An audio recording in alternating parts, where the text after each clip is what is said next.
నమస్తే, welcome to our channel. ఈ రోజున తెలంగాణ ఎన్నికల సమయంలో పవన్ కళ్యాణ్ పర్యటనలో ఒక సంచలన సంఘటన జరిగింది. పవన్ కళ్యాణ్పై ఒక వ్యక్తి చెప్పు విసరడం జరిగింది. ఆ వ్యక్తి ఎవరు, చెప్పు ఎందుకు విసిరారు, పవన్ కళ్యాణ్కి ఆయనకి ఉన్న విభేదాలు ఏంటి అనే విషయాలు తెలుసుకునేందుకు ఈరోజు మనతో ఉన్న గెస్ట్ బానోత్ అర్జున్ బాబు గారితో మాట్లాడదాం. నమస్తే. నమస్తే రాశి. సార్, మీరు ఇక్కడ ఏ జిల్లా నుంచి వస్తున్నారు? నేను పుట్టింది పెరిగింది ఖమ్మం డిస్టిక్ కస్నాతండ అనే విలేజ్, ఖమ్మం రూరల్ మండలం. ఓకే. మాదొక వ్యవసాయ కుటుంబము. ఒక 7 acres ల్యాండ్ ఉంటుంది మాకు. 5 sisters, నేను ఒక్కడినే. మేమంతా 6 members. ఓకే. అలా నాకు డిగ్రీ అంతా కూడా అండర్ గ్రాడ్యుయేషన్ అంతా ఖమ్మంలోనే. ఓకే. తర్వాత 2009 ఆ టైంలో నా డిగ్రీ అయిపోయిన తర్వాత తెలంగాణ ఉద్యమం, మలిదశ ఉద్యమం చూసి ఖచ్చితంగా నేను ఉద్యమంలో పార్టిసిపేట్ చేయాలని చెప్పేసి దానికోసం హైదరాబాద్లో MBAలో అడ్మిషన్ తీసుకున్నాను. Very good. ఓకే. ప్రత్యక్షంగా ఉద్యమాల్లో పార్టిసిపేట్ చేశాను.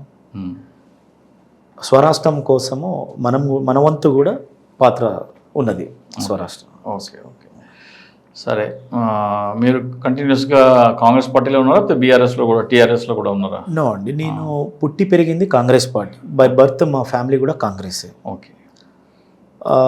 నేను నా ఇంటర్ నుంచి కూడా నాకు ఒక అవగాహన, అంటే వాస్తవానికి రాజకీయాలు ఎంచుకుంది కూడా నేను రాజకీయాలు ఉండాలని చెప్పేసి, అంటే నా సెల్ఫ్గా నాకంటూ నేను ఒక రీసెర్చ్ చేసుకుంటే, ఇప్పుడు రాజకీయాల్లో ఉండాలంటే వాస్తవానికి ఒక డేర్ ఉండాలి, ప్రశ్నించే తత్వం ఉండాలి, పోరాడే తత్వం ఉండాలి, భయం లేకుండా ఉంటాం మనం. ఎందుకంటే నేను స్కూల్లో 10th వరకు ఉన్నప్పుడు కూడా, డిగ్రీ వరకు కూడా క్లాస్లో లీడర్గా, తర్వాత గేమ్స్లో యాక్టివ్గా ఉండేవాడిని.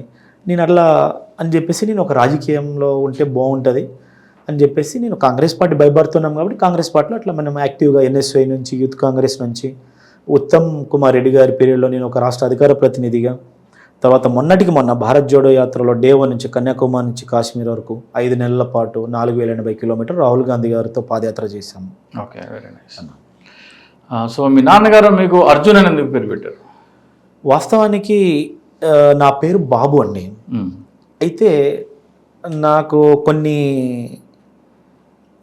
ఏమంటారు, కొన్ని న్యూమరాలజీ ప్రకారము, అంటే అర్జున్ అని చెప్పేసి చిన్నప్పటి నుంచి అర్జున్ అని పిలుస్తారు. అంటే మీరు మీ గురి తప్పకుండా పవన్ కళ్యాణ్ మీకు చెప్పు విసురుతారని మీ నాన్నగారు ముందే గ్రహించి అర్జున్ అని పేరు పెట్టారా, లేదా మీ గురి ఎట్లా మిస్ కాలేదు అసలు? ఫస్ట్ లేదండి, అంటే ఒక మూవింగ్ వెహికల్ మీద మీరు వేశారు, ఎన్ని అటెంప్ట్స్ తీసుకున్నారు, అసలు గురి ఎట్లా కరెక్ట్గా తగిలింది? అంటే బౌన్సర్స్ ఉంటారు, వాళ్ళు అడ్డుకుంటారు, అలాగే మూవింగ్ వెహికల్ మీద టార్గెట్ చేయడం అంటే అంత ఈజీ కాదు కదా. వాస్తవానికి అండి, నేను పవన్ కళ్యాణ్ అనే వ్యక్తి ఏదైతే అతని స్వలాభం కోసము, అతని ప్యాకేజీ కోసము, అతను ఏదో మళ్ళీ యూత్లో, ఫ్యాన్స్లో, 2 రాష్ట్రాల్లో, తర్వాత దేశం మొత్తం కూడా నేను ఒక హీరోని, రాజకీయంగా కూడా అదే నా క్రేజ్ ఉంటుందని చెప్పేసి అతి చిన్న మైండ్ అతనిది. అతనికి పూర్తిగా పక్యత అంటే ఒక అవగాహన ఉండదు అతనికి. ఆ వ్యక్తి ఒక బీజేపీతో పొత్తు పెట్టుకొని ఇలా చేద్దామని, 2 రాష్ట్రాల్లో మన ఉనికి ఉన్నది, మనం కాపాడుకుంటాము, ఒక గొప్పగా అనుకుంటామని చెప్పేసి ఒక భావంతో ఒక అలయన్స్గా రావడం జరిగింది. కానీ నేను ముందే, అతను పర్యటనకు ముందే ఒక 4 days ముందే నేను హెచ్చరించాను, పవన్ కళ్యాణ్ అనే వ్యక్తికి నాకు చాలా డిఫరెన్స్ ఉంటుంది. పవన్ కళ్యాణ్ అనే వ్యక్తికి ఏదైనా నచ్చకపోతే అతను చెప్పు చూపిస్తాడు. ఎవరైనా అతను నచ్చకపోతే, ఎవరైనా ఏమంటారు, అతను ఇష్టపడకపోతే అతను చెప్పు చూపించి నిరసన తెలియజేస్తాడు. అతని స్టైల్లోనే అతనికి నేను చెప్పుతో దాడి చేయడం జరిగింది. అది వాస్తవానికి పవన్ కళ్యాణ్ అనే వ్యక్తికి నాకు వ్యక్తిగతంగా ఎలాంటిది ఏమీ లేదు. గతంలో మీరు చూసుకోండి, నేను చేసేటువంటి ఫైట్ కావచ్చు, నేను చేసేటువంటి ధర్నాలు, ప్రొటెస్ట్లు కావచ్చు, ధర్మం ప్రకారంగా, తర్వాత అన్యాయానికి ఎక్కడైతే ఉంటుందో అర్జున్ అనే వ్యక్తి ఖచ్చితంగా ప్రశ్నిస్తాడు, పోరాడతాడు. గతంలో చూసుకుంటే ఉద్యోగ నోటిఫికేషన్లు రాక స్వరాష్ట్రంలో అనేక మంది విద్యార్థులు చనిపోయారు, పురుగుల మంది చనిపోయారు, ఉరేసుకున్నారు, రైలు పట్టాల మీద పడి చనిపోతూ ఉంటే ఇదే 5 సంవత్సరాల్లో, మొదట 5 సంవత్సరాల్లో ధర్నా చౌక్ తీసేశారు. ఏ నాయకుడు కానీ, ఏ విద్యార్థి సంఘం నాయకులు ఎవరు కూడా ఆర్ట్స్ కాలేజ్ ముందల ప్రొటెస్ట్ తెలియవద్దు, దిష్టి బొమ్మ దగ్ధం చేయవద్దు, ఏ ర్యాలీలు తీయొద్దు అని చెప్పేసి ఒక నియంతల, ఒక దొరాల గడి ఎట్లయితే ఉంటుందో అలా పరిపాలన మేము చూసాము. మేము అనేక ఉద్యమాలు చేసినాం, కానీ మా మీద కేసులు అనేక విధాలుగా మమ్మల్ని ఇబ్బంది పెట్టడం, బెదిరించడము, అలా కేసీఆర్ అనగదొక్కడం జరిగింది. అది చూసి డైరెక్ట్గా ముఖ్యమంత్రిగా తేలియాలని నేను గతంలో కూడా విద్యార్థుల తరపున, నిరుద్యోగుల తరపున ముఖ్యమంత్రి గారి కాన్వాయ్ అటాక్ చేయడం జరిగింది. వెంటనే ఉద్యోగ నోటిఫికేషన్ విడుదల చేయాలని చెప్పేసి. అలా అతను 80,000 ఉద్యోగాల్లో రిలీజ్ చేసే నోటిఫికేషన్ ఇచ్చాడు. అది కూడా పెద్ద తప్పులు తడగదు, అది కూడా ఫిల్ చేయలేదు. దాంట్లో కానీ నేను చెప్పేది ఏంటంటే పవన్ కళ్యాణ్ మీద చెప్పు విసరడానికి కారణం ఏంటి? 100% ఒకటి సార్, ఇక్కడ యువత తర్వాత అతనికి ఫ్యాన్స్ వాస్తవానికి అతని గురించి తెలియదు. బేసిక్గా ఇతను మాట్లాడతాడు చెగువీర, కొమరంబి, మల్లూరు సీతారామరాజు, అది ఇది అని చెప్పేసి. ఆ మాటలు మాట్లాడడం వలన ఈ ఎవరైతే అప్కమింగ్ ఇప్పుడు ఇంటర్ డిగ్రీలో ఉన్నటువంటి యూత్ అలాంటి వ్యక్తుల గురించి మాట్లాడు, ఇతను కూడా ఇలాంటి వ్యక్తి అని చెప్పి అనుకోవాలి. ఇతను బుక్స్ చదివేటప్పుడు అట్లా కావాలని పెట్టుకుంటాడు ఒక స్ట్రాటజిక్గా. అలా అతను మొత్తం కూడా లక్షల బుక్కులు చదివింది అంటాడు. అతను ఏ బుక్కులో ఒక అక్షరం కూడా చూడకుండా చదవలేడు. వాస్తవానికి అతను ఈ తెలంగాణ రాష్ట్రంలో ఈ 10 సంవత్సరాలు ప్రభుత్వంలో ఉన్నటువంటి బీఆర్ఎస్ పార్టీని ప్రశ్నించాలి, కానీ కాంగ్రెస్ పార్టీని ప్రతిపక్షంలో ఉన్నటువంటి పార్టీని ప్రశ్నించడం ఏంటి? ఇక్కడ ప్రజాపాలన లేదు, ఒక నియంత పాలన నడుస్తూ ఉంది, రైతు వ్యతిరేక పాలన నడుస్తూ ఉంది, నిరుద్యోగుల తర్వాత విద్యార్థుల ప్రజా వ్యతిరేక పాలన నడుస్తూ ఉందని చెప్పేసి అనేక విద్యార్థి సంఘాలు, ప్రజా సంఘాలు, ఉద్యమకారులంతా మేము పోరాడుతూ ఉంటే నువ్వు కాంగ్రెస్ పార్టీని తిట్టడం ఎంతవరకు కరెక్ట్? సో మీకు కాంగ్రెస్ పార్టీ పవన్ కళ్యాణ్ ని వ్యతిరేకిస్తే మీరు చెప్పు విసిరేస్తారా, లేకపోతే ఎట్లా చెప్పు విసిరడం కరెక్ట్? జస్టిఫై అవుతలేదు మీరు చెప్పే కారణం. ఒకటి, తెలంగాణ రాష్ట్రం వస్తే ఆ రోజు నేను 11 రోజులు భోజనం చేయలేదని చెప్పేసి ఏపీలో వెళ్ళేసి అక్కడ ప్రజలను ఒక మాయమాటలు చెప్పడం జరిగింది. ఇక్కడికి వచ్చేసి ఒక మాట అంటారు, ఏపీలో వెళ్ళేసి ఒక మాట. అక్కడ తెలంగాణ ప్రజలు తరుముతుర్రు ఆంధ్రలోనే అక్కడ పుల్లలు పెడతారు. ఒక్కొక్కసారి కులాన్ని తీసుకొస్తారు, ఒక్కొక్కసారి ప్రాంతాన్ని. అంటే అతను రాజకీయంగా ఏ విధంగా లబ్ధి చెందాలనేది చూస్తాడు తప్ప ప్రజల సమస్యలు కానీ, విద్యార్థులు కానీ, నిరుద్యోగుల సమస్యలు ఏ రోజు పట్టించుకోడు అని చెప్పేసే తెలంగాణ వ్యతిరేకితను. ఆ రోజు నువ్వు తెలంగాణ రాష్ట్రము ఈ 1-2-3 రోజులు వారంలో వచ్చింది కాదండి. తొలి దశ ఉద్యమము, మలిదశ ఉద్యమము, 6 దశాబ్దాల పోరాటం కదా ఇది. ఆ రోజు ఎక్కడ పడుకున్నావు నువ్వు? ఆ రోజు నీ ధోరణి ఏదో చెప్పాలి కదా. నాకు తెలంగాణ రాష్ట్రం వస్తే బాగుండదు, కలిసి ఉండాలని చెప్పాలి. నిజాయితీగా చిరంజీవి గారు ఆ రోజు చెప్పారు, అతను ఆవేదన, ఉమ్మడి ఆంధ్రప్రదేశ్ బాగుంటుందని. తర్వాత మేధావులు, కొంతమంది రాజకీయ నాయకులు చెప్పారు, కొంతమంది స్వరాష్ట్రం ఉంటేనే బాగుంటుంది అన్నారు, కొంతమంది ఉమ్మడి రాష్ట్రం ఉంటేనే బాగుంటుంది అని చెప్పేసి వాళ్ళ ఒక భావము వ్యక్తం చేశారు. ఎవరి అభిప్రాయం వాళ్ళు చెప్పారు. కానీ ఈ దుర్మార్గుడు, ఇతనికి ఏ అనుభవం ఉండదు, ఎప్పుడు లేస్తే ఎప్పుడు ఏం మాట్లాడతాడు, ఏ క్షణానికి, ఏ నిమిషానికి, ఏ గంటకు, ఏ రోజుకు ఏం మాట్లాడతాడో తెలియదు. అప్పుడు నువ్వు చెప్పాలి కదా, నీ భావం ఏంటో చెప్పాలి కదా, ఎక్కడున్నావు? సో మీరు చెప్పు విసిరిన తర్వాత ఆంధ్రప్రదేశ్లో ఒక పోలిక తీసుకొస్తున్నారు. పవన్ కళ్యాణ్ మీద చెప్పు విసరడము, అలాగే జగన్మోహన్ రెడ్డి మహబూబాబాద్ రైల్వే స్టేషన్లో ఆయన మీద రాళ్ల దాడి జరిగింది. సో అక్కడ ఏంటంటే జన సైనికులకి వైసీపీకి మధ్య ఘర్షణలో జగన్మోహన్ రెడ్డిని కూడా ప్రజలు తరిమి రాళ్లతో తరిమి కొట్టారు అంటే చాలా దుష్ప్రచారం చేస్తున్నారు. నాకు తెలిసేది వేరే నేపథ్యం ఉందని, కానీ నేను చెప్తే బాగోదు. అసలు మహబూబాబాద్లో ఏం జరిగింది చెప్పండి సార్. ఒకటి, ఆ రోజు తెలంగాణ ఉద్యమం అనేది రాష్ట్ర ప్రజలకు అందరికీ తెలిసినటువంటి విషయం. ఓకే, ఆ రోజు అదే ఉస్మానియా యూనివర్సిటీలో నాగేందర్ గౌడ్ ఉన్నారు కదా, మన నాగం జనార్దన్ రెడ్డి, నాగం జనార్దన్ రెడ్డి గారు ఉన్నారు కదా, యూనివర్సిటీలో వస్తే అతను బట్టలు చింపి కొట్టినటువంటి దుస్థితి చూశారు. ఆయన తెలుగుదేశం తర్వాత ఆంధ్ర ప్రజలను, ఆంధ్ర నాయకుల్ని తెలంగాణ ప్రజలు, తర్వాత లగడపాటి రాజగోపాల్ రెడ్డి గారిని చూసుకోండి, చాలా దారుణంగా అతను ఇంటి ముందు వెళ్ళి చుట్టూ కూడా ప్రొటెస్ట్ చేయడం, అతను బయటికి వస్తే అతను పోలీసులు సెక్యూరిటీ ఇచ్చారు. అదే తరుణంలో తెలంగాణ ఉద్యమం ఉవ్వెత్తున నడుస్తూ ఉంది. ఆంధ్ర నాయకులు, ఆంధ్ర పెత్తందారులు అని చెప్పేసి ఆ కోణంలో జరిగింది తప్ప జగన్మోహన్ రెడ్డి మీద వ్యక్తిగతంగానో ఇంకో వేరే విధంగా ఏం కాదు. ఆ మూమెంట్ అప్పుడు జై తెలంగాణ అన్నటువంటి పవన్ కళ్యాణ్ కొమరం భీమ్ అని చెప్పేసి ఒక మూవీ తీశారు అప్పట్లో. ఆ మూవీకి ఏనాడు కూడా ఇతను జై తెలంగాణ అనేటువంటి అన్నని పవన్ కళ్యాణ్ మళ్ళీ ఆంధ్ర ఒక యోధుడు కొమరం భీం, తెలంగాణ ఒక యోధుడు కొమరం భీం అని చెప్పేసి ఆ టైటిల్ పెట్టుకొని ప్రజలకు మోసం చేయాలని వస్తుంటే ఆ రోజు కూడా మేము సెన్సార్ బోర్డులో అతను పర్మిషన్ లేదు, మళ్ళీ ఆ సినిమా టైటిల్ కూడా మార్చుకున్నాడు కొమరం పులి అని చెప్పేసి. అంతే తప్ప అదేం లేదు. ఆ రోజు ఆ ఉద్యమ నేపథ్యము అదంతా వేరు. సో జగన్మోహన్ రెడ్డి మీద రాళ్ల దాడి కానీ లేకపోతే కొమరం భీం సినిమా పేరు మార్చకపోతే చెట్లు ధ్వంసం చేస్తాము, లేకపోతే సినిమా చూడము, తెలంగాణలో ఆడనివ్వము అనేది కూడా రెండు సేమ్ గా చూడాలంట. సేమ్ గా చూడాలి. అందుకనే కదా అతను కొమరం భీంని కొమరం పులిగా ఎందుకు మార్చుకున్నావు? ఓకే, ఏ రోజు కూడా నువ్వు జై తెలంగాణ అనలేదు కదా. తెలంగాణ వస్తే 11 రోజు భోజనం చేయలేదు అన్నావు కదా. నీ యొక్క వ్యక్తిగత నిర్ణయం అప్పుడు చెప్పాలి కదా, నీ భావం ఏంటో చెప్పాలి కదా. ఇది ఏ రోజు ఒక 10 రోజుల్లో, ఒక నెల రోజుల్లో, ఒక సంవత్సరం నుంచి జరుగుతున్న ఉద్యమం కాదు కదా. ఎక్కడ పడుకున్నావు నువ్వు అప్పుడు? సో జగన్మోహన్ రెడ్డి గారి మీద జరిగిన మహబూబాబాద్ రైల్వే స్టేషన్ లో జరిగిన రాళ్ల దాడి అది జగన్మోహన్ రెడ్డి మీద కాదు, ఆంధ్ర పాలకుల మీద, ఆంధ్ర తెలంగాణ విభేదాలతో జరిగింది తప్ప జగన్మోహన్ రెడ్డి మీద వ్యక్తిగతంగా జరిగింది. అది 100% జరగలేదు. అది అప్పటికీ కూడా వైఎస్ఆర్ గారు మరణించిన తర్వాత వాస్తవానికి ఇదే పవన్ కళ్యాణ్ అక్కడ పోయి ఆంధ్ర ప్రజలను తరుముతున్నారని అక్కడ పుల్లలు పెడతాడు. వైఎస్ రాజశేఖర రెడ్డి ఎవరండి? ఆంధ్ర వ్యక్తే కదా. ఇప్పటికీ తెలంగాణలో ప్రతి విలేజ్ లో, ప్రతి గూడెంలో, ప్రతి తండాలో కూడా వైఎస్ రాజశేఖర రెడ్డి అంటే తెలంగాణ ప్రజలు గుండెలో పెట్టుకొని చూసుకుంటారు. ఆరోగ్యశ్రీ కావచ్చు, రీఎంబర్స్మెంట్ కావచ్చు, తర్వాత ఇందిరమ్మ ఇల్లు కావచ్చు, తర్వాత విద్యుత్ విషయం కావచ్చు, రేషన్ బియ్యం కావచ్చు, అనేక ప్రజలకు ఏ విధంగా వాళ్ళకు సంక్షేమ పథకాలు పెడితే ఏ విధంగా అభివృద్ధి అవుతారని చెప్పేసి ప్రజల యొక్క శ్రేయస్సు కోరుకునేటువంటి వ్యక్తి.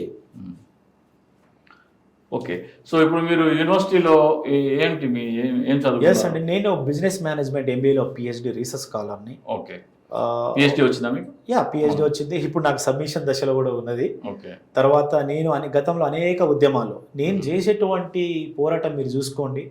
రాజకీయంగా కాకుండా నేను చేసేటువంటి ధర్మం, ఒక నిజాయితీగా, తర్వాత ప్రజలకు, విద్యార్థులకు, నిరుద్యోగులకు, తర్వాత సమాజంలో ఏదైతే ఎక్కడ అన్యాయానికి గురి అవుతున్నారో దాని మీద నేను స్పందిస్తా. అదే ధోరణితోనే పవన్ కళ్యాణ్ అనే వ్యక్తి ఈ 5 సంవత్సరాలు 10 సంవత్సరాలు ఎక్కడ పడుకున్నాడండి?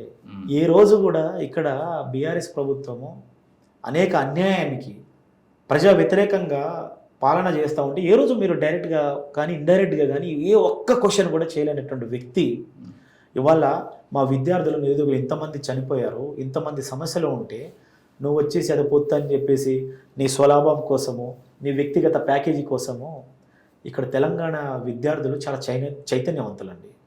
వాస్తవానికి కేసీఆర్ మొదలు పెట్టవచ్చు, కానీ ఆ ఉద్యమాన్ని ఉవ్వెత్తున తీసుకెళ్ళినటువంటి వ్యక్తులు ఉస్మానియా యూనివర్సిటీ విద్యార్థులు. యూనివర్సిటీ లేకపోతే ఇవాళ ఉద్యమం లేదు. అలాంటి యూనివర్సిటీనే కేసీఆర్ ఒక టీఆర్ఎస్ బీఆర్ఎస్ పార్టీ ఆఫీస్లో మార్చుకున్నారు.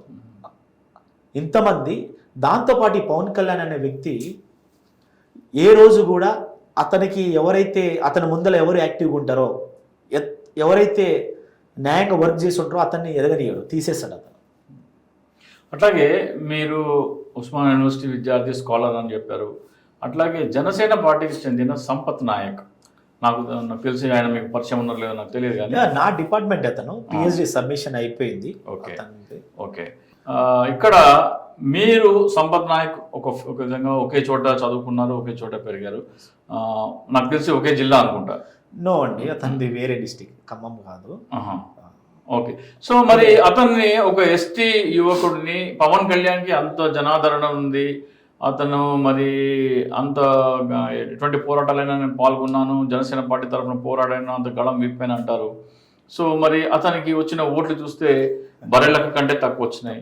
అంటే భారతీయ జనతా పార్టీ, జనసేన కలిసి ఆయన నిలబెట్టిన, సమర్థించిన అభ్యర్థి, మరి అతనికి అన్ని తక్కువ ఓట్లు ఎందుకు వచ్చాయి? మీ సామాజిక వర్గం అతన్ని స్వీకరించలేదనుకోవాలా, లేకపోతే ఇట్లా ఎందుకు అట్లా జరిగింది? బేసిక్గా సంపత్ కంటే కూడా వాస్తవానికి పవన్ కళ్యాణ్ అనే వ్యక్తి మీద ఒక క్లారిటీ ఉంది. ఓకే, ఖమ్మం ప్రజలు చైతన్యవంతులు. వాస్తవానికి ఖమ్మంలో మీరు 2014లో చూసుకున్నా, 18లో చూసుకున్నా, మొన్న జరిగినటువంటి ఎలక్షన్లో కూడా వాళ్ళు ఏ ప్రభుత్వం అయినా కావచ్చు, ఏ వ్యక్తి అయినా కావచ్చు, వారి యొక్క పోరాటం కావచ్చు, వారు ఏ ఉద్దేశంతో రాజకీయాలు వచ్చారనేది స్కాన్ చేస్తారు. పవన్ కళ్యాణ్ అనే వ్యక్తి ఏ రోజు కూడా ఏ ఒక్క సమస్య మీద కూడా అతను పార్టీ పెట్టినప్పటి నుంచి ఆ పార్టీకి దిశ దశ ఒక ఎజెండా లేనటువంటి పార్టీ అది. కాబట్టి అక్కడ ప్రజలు బర్రెలెక్క కంటే ఓట్లు తక్కువ వచ్చినాయి చాలా. వాస్తవానికి ఫ్యాన్స్ ఉన్నారు నాకు, తర్వాత బీజేపీ అండదండ ఉంది నాకు, చాలా నేను ఏదో విజయం సాధిస్తా అనుకున్నాడు, డిపాజిట్లు కూడా రాలేదు. సో ఇప్పుడు తెలంగాణ ఎన్నికల్లో జనసేన పర్ఫార్మెన్స్ చూసిన తర్వాత జనసేన పార్టీతో మేము ఎటువంటి పొత్తు పెట్టుకోవట్లేదని కిషన్ రెడ్డి గారు కూడా చెప్పారు. సో ఆ నేపథ్యంలో తెలంగాణలో జనసేన పార్టీ ఎలా ఉండబోతోంది? భవిష్యత్తులో కూడా పవన్ కళ్యాణ్ అనే వ్యక్తి జనసేన పార్టీ ఇప్పుడు ఉన్నది, తర్వాత భవిష్యత్తులో ఇంకో 1 yearలో ఏం మారుస్తాడో కూడా తెలియదు. అతను వాస్తవానికి చూసుకుంటే అప్పుడు ప్రజారాజ్యం పార్టీ పెట్టినప్పుడు చిరంజీవి గారు అప్పుడు యువరాజ్యం ప్రెసిడెంట్ ఉండేవి. అప్పటి నుంచి రాజకీయాల మీద ఉన్నటువంటి వ్యక్తి నిన్న కంటే మొన్న, అంటే నేను ఏమంటున్నా, కొంతమంది రాజకీయ నాయకులు ఎమ్మెల్యేలుగా అయ్యారు, ఎంపీలుగా అయ్యారు. ఇతను వాస్తవానికంటే భవిష్యత్తులో ఎప్పుడు కూడా ఒక ఎమ్మెల్యే కానీ ఒక ఎంపీ కానీ సింగిల్గా పోటీ చేసి గెలవడు. ఎందుకంటే ఒక ప్రాంతానికి కానీ ఒక ప్రజలకు అతను ఏ సంక్షేమం ఏ ప్రజల మధ్య వచ్చి కొట్లాడాడు కదండి. ఎవరో పెద్ద ఆయన అరెస్ట్ అయ్యాడని చెప్పేసి నువ్వు రోడ్ల మీద బోలుతున్నావు, అది ఎంతవరకు కరెక్ట్? అదే మళ్ళీ చెప్పండి. ఒక పెద్ద ఆయన అరెస్ట్ అయ్యారని రోడ్ల మీద పడి బొర్లుతున్నాడు కదా, నువ్వు జనాల కోసం పనిచేయి, నిజాయితీగా ఉండు. నేను ఒక సామాన్యుడు అంటాడు. ఎక్కడ సామాన్యుడు అండి ఇతను? 60,000 రూపాయలు చెప్పులు వేసుకుంటాడు, 50,000 రూపాయలు ప్యాంట్ వేస్తాడు, 50,000 రూపాయలు షర్ట్ వేస్తాడు, ఖరీదైన కార్లో తిరుగుతాడు, రోజుకు 2 కోట్ల రూపాయలు రెమ్యునరేషన్ తీసుకుంటాడు. అతనికి డూబుగా ఉండేటువంటి వ్యక్తికి 10,000 20,000 ఇచ్చేసి మళ్ళీ టికెట్ల రేట్లు పెరగాలి, ప్రజల మీద భారం పడాలి. మళ్ళీ నేను ప్రజా వ్యతిరేకం కాదు, ప్రజల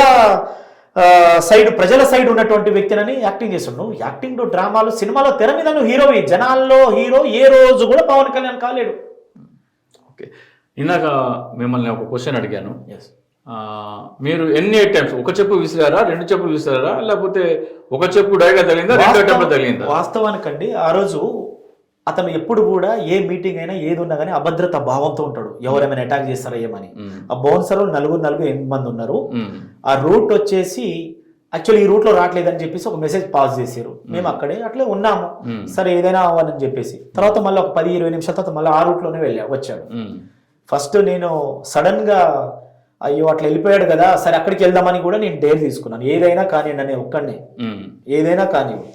కానీ ఇతను తెలంగాణ విద్యార్థులకు నిరుద్యోగులకు అతను ఒక యూత్కి పక్కదోవ పట్టించేటువంటి, అది చాలా ప్రమాదం అండి. రాజకీయం అనేది ఒక పవిత్రమైనది. ఎంతోమంది నాయకులు ముఖ్యమంత్రులు ఒక పాలసీలు ఒక సంక్షేమ పథకాలు తీసుకొచ్చి సమాజం పట్ల తర్వాత ప్రజలకు ఎలా అభివృద్ధి దశగా వెళ్ళాలని చెప్పేసి, రాజకీయం అనేది ఒక పెద్ద పవిత్రమైనది, సమాజాన్ని బాగు చేసేటువంటి ఒక వ్యవస్థ. అలాంటిది నువ్వు ఆ వ్యవస్థలో వచ్చి నీ స్వలాభం కోసము తర్వాత నీ సొంత అభివృద్ధి కోసము ఇలా జనాలకు విద్యార్థులకు తర్వాత ఓటర్లకు మోసం చేస్తానంటే కుదరదని చెప్పేసి నేను ఓయూలో ఆర్ట్స్ కాలేజ్ ముందులో 3 రోజుల ముందు నేను హెచ్చరించాను. అతని స్టైల్లోనే నేను చెప్పేయడం జరిగింది. అక్కడ ఇతను ఆ బౌన్సర్లు వాళ్ళంతా ఉన్నారు. నేను 10-15-20 నిమిషాలు పోరాడిన బ్యానెట్ మీద ఎక్కేసి గో బ్యాక్ పవన్ కళ్యాణ్ ఖబర్దారం ఛాలెంజ్ చేశాను. చూశాను, కార్ ఎక్కాను, బ్యానెట్ మీద ఎక్కాను, తర్వాత వైపర్ తెంపేశాను. అప్పుడు ఎటువంటి నా మీద దాడిగానే ఏం లేదు. మీరు ఆ లైవ్ వీడియోస్ చూడండి. దాని తర్వాత ఒక 15-20 నిమిషాలు అటు ఇటు గుంజడం వల్ల నేను సొమ్మసిల్లి పడిపోతే వాళ్ళకి పవన్ కళ్యాణ్ సంబంధించిన వాడు ఒకడు ఇట్లా కొట్టండి ఇట్లా చేయండి అని చెప్పేసి వీడియో తీసుకొని నేను వైరల్ చేశాను. నేను తెల్లారి 8 గంటలకు నేను ఒక వీడియో రిలీజ్ చేశాను. ఇంతకీ మీరు చెప్పలేదు, ఒక ఫస్ట్ అటెంప్ట్ లో తగిలిందా, సెకండ్ అటెంప్ట్ జరిగింది. దాని తర్వాత ఒక 3-4 అటెంప్ట్స్ కూడా 4-5 చెప్పులు పడ్డాయి మనోడి మీద. 4 చెప్పులు 100% 4-5 చెప్పులు పడ్డాయి. ఒకటే కనబడ్డది. కానీ అక్కడ మీరు చెప్పు విసిరటం వెనకాల పవన్ కళ్యాణ్ దాటిపోయిన తర్వాత వెనక నుంచి విసిరినట్టుంది. అయితే అతను ఆ బౌన్సర్ లో కనబడలేదు, దాక్కొని పోతున్నట్టు. అంటే మీరు ఒక ఫోటో చూసాను, చెప్పు తీసి విసరటం అనేది.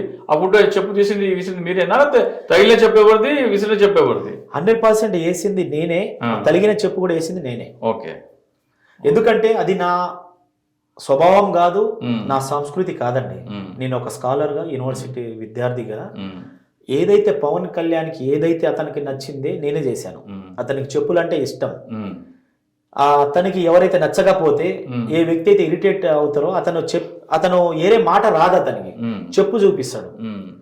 అతని స్టైల్లోనే అతని పద్ధతిలోనే నేను నిరసన తెలియజేయడం జరిగింది. ఇప్పుడు మీరు తెలంగాణలో ఉన్నారు. తెలంగాణ రావటం పవన్ కళ్యాణ్కి ఇష్టం లేదు. తెలంగాణ వచ్చినప్పుడు నేను 11 రోజులు అన్నం తినలేదు అని అన్నందుకు తెలంగాణలో రాజకీయాలు చేసే అర్హత లేదని మీ నిరసన చెప్పు విసరడం పద్ధతిలోనే నిరసన తెలియజేయడం జరిగింది. Okay, fine, great.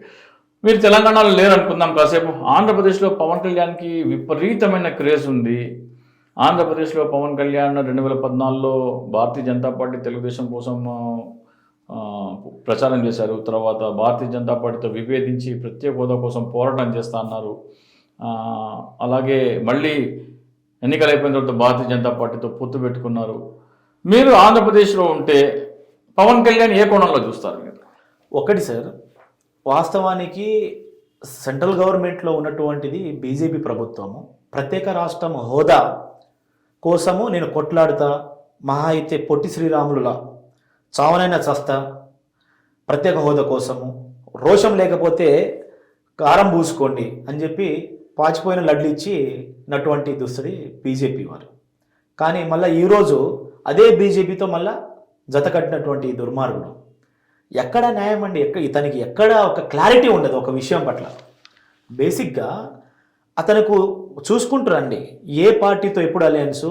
షార్ట్ టైంలో మనం హీరోల సినిమాలో ఎట్లయితే చెప్తామో రాజకీయాలు కూడా ప్రజా జీవితంలో ఒక ప్రజానాయకుడు అనిపించుకోవాలనే ధోరణి తప్ప ప్రజల సమస్యలు కానీ, విద్యార్థులు కానీ, రాష్ట్ర ప్రజల యొక్క సమాజం కోసము కొట్లాడతా అనేది ఏమీ ఉండదు.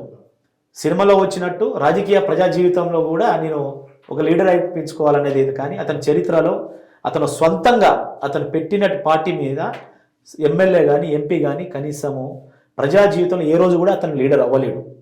నేను ఆంధ్రలో ఉన్నా ఖచ్చితంగా నేను ఇదే అతని రీతిలోనే అతనికి ఖచ్చితంగా నేను బుద్ధి చెప్పేవాడిని. అతని రీతిలో అంటే సార్, అతని రీతిలో అంటే అతనుకు వాస్తవానికి మీరు చూస్తూ ఉన్నారు కదా, అతనికి నచ్చకపోతే ఖచ్చితంగా డెఫినెట్లీ నేను ఒక విద్యార్థిని అయి ఉండి, నేను ఒక యువకుడిని అయి ఉండి, ఒక ఎడ్యుకేటెడ్ అయి ఉండి, ఒక స్కాలర్గా అతను ఎవరు నచ్చకపోతే అతను ఏరే మాట రాదు అతనికి. ఒక వ్యక్తిని విమర్శించాలంటే కొన్ని ఉంటాయి, కానీ అతను మాట్లాడితే చెప్పు చూపిస్తాడు. ఏదైనా అతను ఇరిటేట్ అనిపిస్తే చెప్పు చూపిస్తాడు. అతని స్టైల్లోనే అతని పద్ధతిలోనే నేను ఖచ్చితంగా ఏపీలో ఉన్నా కూడా అదే స్టైల్లో నేను ఖచ్చితంగా అతను నిరసన తెలియజేసేవాడిని. అంటే ఏపీలో మీరు పుట్టి ఉంటే బీజేపీతో పొత్తు పెట్టుకున్నందుకు ఏపీలో మీరు చెప్పు విసిరేవాళ్ళు? ఖచ్చితంగా అండి. ఇప్పుడు వాస్తవానికి సెంట్రల్లో గవర్నమెంట్ ఉన్నది, నువ్వు కొట్లాడు, స్వరాష్ట్రం కోసం ప్రాణత్యాగం చేస్తున్నావు కదా, కనీసం ఒక అమరణ నిరాహార దీక్ష పెట్టు, జంతర్ మంతర్ దగ్గర ఢిల్లీలో పోయి నిరసన తెలియజేయి. నువ్వు నిరసన తెలియజేయవు, రాష్ట్రం కోసం కొట్లాడవు, ప్రజా సమస్యల మీద కొట్లాడవు, మళ్ళీ నువ్వు రాజకీయ జీవితంలో నేను మళ్ళీ మాట్లాడితే నేను సీఎం అవ్వాలంట డైరెక్ట్గా. నువ్వు ఎమ్మెల్యేనే అవ్వలేనాడు, సీఎం ఎట్లా అవుతారండి? మీరు పిహెచ్డీ చేశారు. మరి ఆంధ్రప్రదేశ్లో పవన్ కళ్యాణ్ కాదు, సినిమా నటుల పట్ల చాలా మందికి అభిమానం చాలా విపరీతంగా ఉంటుంది. అంటే తెలంగాణలో అంత ఉండదు, దేశంలో ఎక్కడా నాకైతే అది కనిపించదు. కానీ వాళ్ళు ఒకళ్ళకొకళ్ళు అంటే ఒక ఫ్యాన్ ఇంకో ఫ్యాన్ గొడవై చంపుకున్న 2 కేసులు ఉన్నాయి. జూనియర్ ఎన్టీఆర్ ఫ్యాన్ పవన్ కళ్యాణ్ ఫ్యాన్కి మధ్యలో గొడవయ్యి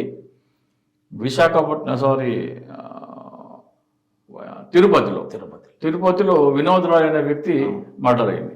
అట్లాగే ఆకివీడు పశ్చిమ గోదావరి జిల్లాలో ప్రభాస్ ఫ్యాన్ పవన్ కళ్యాణ్ ఫ్యాన్ ఉండి ఒక పవన్ కళ్యాణ్ ఫ్యాన్ చనిపోయింది. ఇంత గొడవ అంటే ఒక హీరో ఫ్లెక్సీ పెడితే దాన్ని చింపేయాలని, మా హీరో గొప్ప అంటే మా హీరో గొప్ప అని సినిమా వాళ్ళ ఫ్లెక్సీల ముందర బ్లేడ్తో కట్ చేసుకొని ఆ రక్తంతో హీరోకి బొట్టు పెట్టడము, ఇదంతా మీరు ఎట్లా చూస్తారు? ఒక స్కాలర్గా సార్, ఒకటి వాస్తవానికి ఇండస్ట్రీ అంటే ఒక మానసిక డిజాస్టర్ అంటే ఒక మానసిక రోగిలా ఉంటుంది. వాస్తవానికి ఆ ఫ్యాన్స్ అనేది ఒక గౌరవం ఉండొచ్చు, కానీ వాస్తవానికి మీరు ఫ్యాన్స్ అనుకుంటారు. కానీ నా దృష్టిలో వాస్తవానికి ఇండస్ట్రీలో ఒక ఐటమ్ గర్ల్ కానీ, తర్వాత ఒక ఇండస్ట్రీలో షాపింగ్స్ ఓపెనింగ్ చేయడానికి కొంతమంది హీరోలు హీరోయిన్స్ వస్తూ ఉంటారు. వాళ్ళకి నేను తప్పనట్లేదు. అలా ఖచ్చితంగా వీలలేస్తారు, ఎగురుతారు, బాంబులు కాలుస్తారు, ఓ జై జై అంటారు. అంతేగాని వాస్తవానికి కేరళలో సనోలియన్ పోయినప్పుడు కూడా 12 కిలోమీటర్లు ట్రాఫిక్ జామ్ అయినటువంటి పరిస్థితి మనం అది ఆ రోజు లైవ్ లో కూడా చూసాం న్యూస్ లో. అంతే తప్ప ఏరేది ఏం లేదండి. ఇదొక మెంటల్ గా అతను ఒక ఏమంటారు మానసిక రోగి.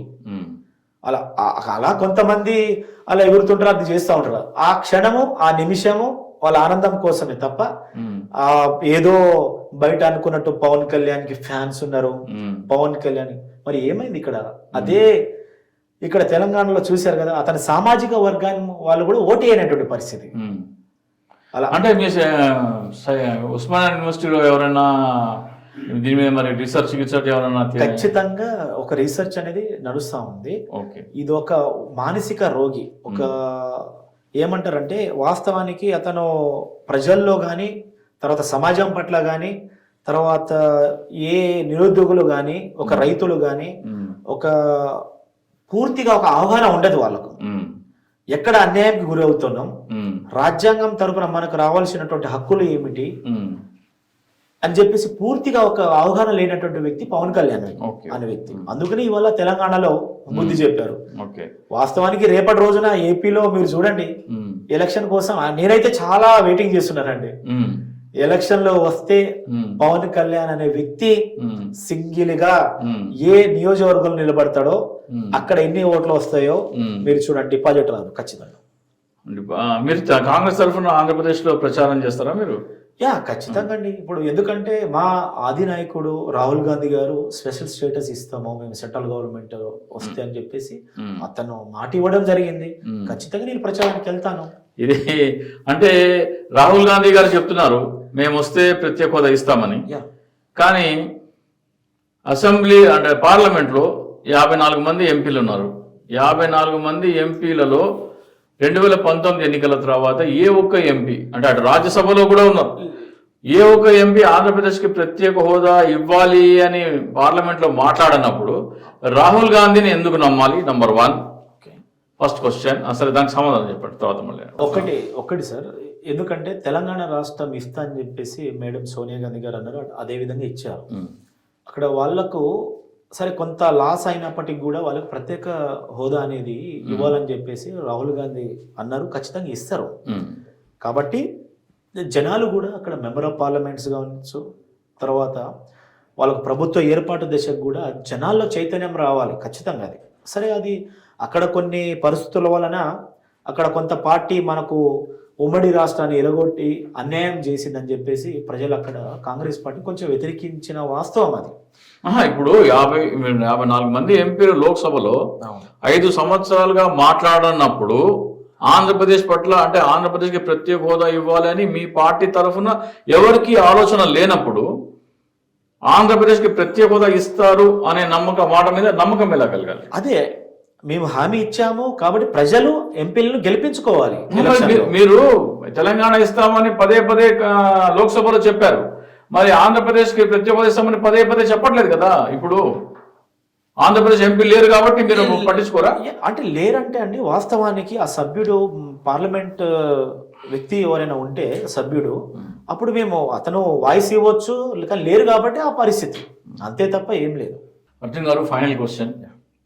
మీరు తెలంగాణలో కాంగ్రెస్ పార్టీ నాయకులు, విద్యార్థి నాయకులు, కాంగ్రెస్ పార్టీ తెలంగాణలో అధికారం వచ్చింది. రాష్ట్ర విభజనకు పూర్వం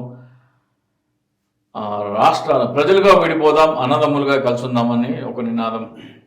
రాష్ట్రం విడిపోయింది, అన్నదమ్ములుగా కాంగ్రెస్ పార్టీ హామీగా ఆంధ్రప్రదేశ్కి విభజన సమయంలో ఇస్తానన్న హామీ ప్రత్యేక హోదా ఇవ్వలేదు కాబట్టి తెలంగాణ అసెంబ్లీ ఒక తీర్మానం చేసి ఆంధ్రప్రదేశ్కి ప్రత్యేక హోదా ఇవ్వాలి అని రేవంత్ రెడ్డి గారి దృష్టికి మీ ద్వారా నేను తీసుకెళ్ళదలుచుకున్నాను.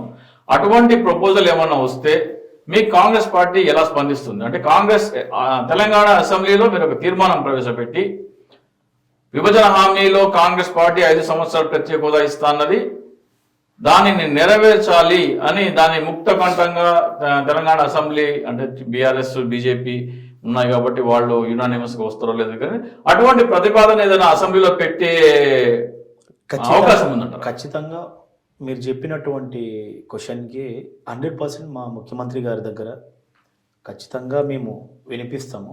ఎందుకంటే ఆంధ్రప్రదేశ్లో ఇప్పటికీ భారత్ జోడో యాత్రలో 3 days యాత్రలో ఉన్నాను కాబట్టి చెప్తున్నానండి. కాంగ్రెస్ పార్టీ అంటే ఇప్పటికీ ఆంధ్రప్రదేశ్లో ప్రజల్లో ఇప్పటికీ ఆ అభిమానము ఇప్పటికీ ఉన్నది. ఖచ్చితంగా మేము మా ముఖ్యమంత్రి తరపున మీరు చెప్పినటువంటి మాటకు మేము చెప్తాము. ఆ దశగా మేము హామీ ఇచ్చే విధంగా కూడా మేము ప్రయత్నిస్తాం ఖచ్చితంగా. అంటే మీరు చెప్తున్న భారత్ జోడో యాత్రలో నేను కూడా పాల్గొన్నాను 3 రోజుల పాటు. ప్రత్యేక హోదా ఆంధ్రప్రదేశ్ హక్కు అని నేను నా సొంత డబ్బుల ఖర్చుతో ఎన్ఎస్యుఏ వాళ్ళకి బ్యాడ్జీలు ఇస్తే వాళ్ళు రాహుల్ గాంధీ గారికి అందజేస్తే రాహుల్ గాంధీ గారు బ్యాడ్జీ కూడా పెట్టుకున్నారు. పెట్టుకున్నారు, ప్రెస్ మీట్ లో కూడా చెప్పారు. అదే కానీ ఆంధ్రప్రదేశ్ రాహుల్ గాంధీకి ఉన్న చిత్తశుద్ధి ఆంధ్రప్రదేశ్ పిసిసి కూడా నేను కాంగ్రెస్ పార్టీ లోగోతో బ్యాడ్జెస్ ఇవ్వడం జరిగింది. శైలజానాథ్ గారు ఉన్నప్పుడు ఇవ్వడం జరిగింది, రుద్రరాజ్ గారు ఉన్నప్పుడు ఇవ్వడం జరిగింది. వాళ్ళకి 5 గ్రాముల బ్యాడ్జి పెట్టుకునే తీరిక లేదు. మరి అంత 5 గ్రాములు కూడా రాష్ట్రం కోసం మోయలేని వాళ్ళు 4 సంవత్సరాలు 9 నెలలు అవుతుంది రాష్ట్రం రెండోసారి ఎన్నికలయ్యి. మొదటిసారి మరి ప్రత్యేక హోదానే ఉద్యమమే కాంగ్రెస్ పార్టీ చేయట్లేదు కాబట్టి ఎంతవరకు నమ్మొచ్చు సార్? ఒకటి, ఇప్పుడు వాస్తవానికి వాళ్ళ పొజిషన్లో వాళ్ళ పరిస్థితుల అనుగుణంగా వాళ్ళు యాక్టివిటీస్ చేస్తూనే ఉన్నారు. వాళ్ళు కొంచెము ఇంకా బెస్ట్గా చేస్తే ఇంకా బాగుంటుందని నా సజెషన్. వాస్తవానికి నేను రుద్రరాజ్ గారితో కూడా మాట్లాడడం జరిగింది. వాస్తవానికి అప్పుడు శైలజనాథ్ గారు ఉన్నప్పుడు, తర్వాత ఇప్పుడు రుద్రరాజ్ గారు వచ్చినప్పుడు కూడా ప్రత్యేక హోదా నినాదంతో ఇప్పుడు అన్ని ఇప్పుడు యాక్టివిటీస్ ఎట్లా ప్లాన్ చేయాలి, రాష్ట్రంలో ఎట్లాంటి మూమెంట్ ముందుకు తీసుకెళ్ళాలి, కాంగ్రెస్ పార్టీని ఎలా మళ్ళీ అధికారంలోకి తీసుకురావాలని చెప్పేసి కొన్ని కార్యాచరణలు మొదలయ్యాయి ఆల్రెడీ. మీరు తర్వాత చూస్తారు ఇంకో 2-3 monthsలో ఖచ్చితంగా ఈ యాక్టివిటీస్కి స్టార్ట్ చేశాము. ఓకే అర్జున్ గారు, ఇకపైన మీరు నిరసన తెలిపితే వేరే విధంగా తెలపండి, కానీ ఈ చెప్పులు విసిరే సంస్కృతి దయచేసి వాస్తవానికి పవన్ కళ్యాణ్ గారి వ్యక్తిత్వము నా వ్యక్తిత్వం వేరు, నా ఎడ్యుకేషన్ బ్యాక్గ్రౌండ్ వేరు, అతను వేరు. నేను అలాంటి వ్యక్తిని కాదు, నా సంస్కృతి కూడా కాదు. కానీ అతనికి ఈ బాధలు తెలియజేయాలి, అతని బిహేవియర్ ఎట్లా ఉందో అట్లనే సమాధానం చేయాలని చెప్పేసి నేను నిరసన తెలియజేయడం జరిగింది తప్ప నాకు అతను వ్యక్తిగతంగా కానీ అతనుకి నాకు ఎటువంటి విభేదాలు కానీ ఏమీ లేవు. కానీ ఇలాంటి వ్యక్తి మెంటల్గా తర్వాత ఇలాంటి ఏమంటారు వాళ్ళకంటే, వాస్తవానికి మొన్న ఇప్పుడు వర్డ్ యూజ్ చేశాను కదా, అది మానసిక రోగి. ఇతనుకు ఒక ఎడ్యుకేషన్ బ్యాక్గ్రౌండ్ లేనటువంటి వ్యక్తి, ఒక క్రమశిక్షణ, ఒక డిసిప్లిన్ లేనటువంటి వ్యక్తి. ఇతనికి ఎప్పుడు ఏం మాట్లాడాలో తెలియదు, జనాలకు ఎప్పుడు వస్తాడో తెలియదు, ఎప్పుడు ఎక్కడికి వెళ్ళిపోతాడో తెలియదు. కాబట్టి అతని స్టైల్లో అతనికి నేను నిరసన తెలియజేయడం జరిగింది. కానీ నా క్యారెక్టర్ అలాంటిది కాదు. బేసిక్గా అతనికి తెలియజేయాలని చెప్పేసి ఇక్కడ సమస్యలు ఇట్లా ఉన్నాయి, ఈ పరిస్థితి అని చెప్పేసి తెలియజేశాము, అంతే తప్ప ఏది ఏం లేదండి. ఓకే అర్జున్ గారు, విష్ ఆల్ ద బెస్ట్. మీరు మంచి నాయకుడిగా ఎదిగి అసెంబ్లీలో అడుగు పెట్టాలని ఆల్ ద బెస్ట్ చెప్తున్నాను. Thank you sir. Thank you.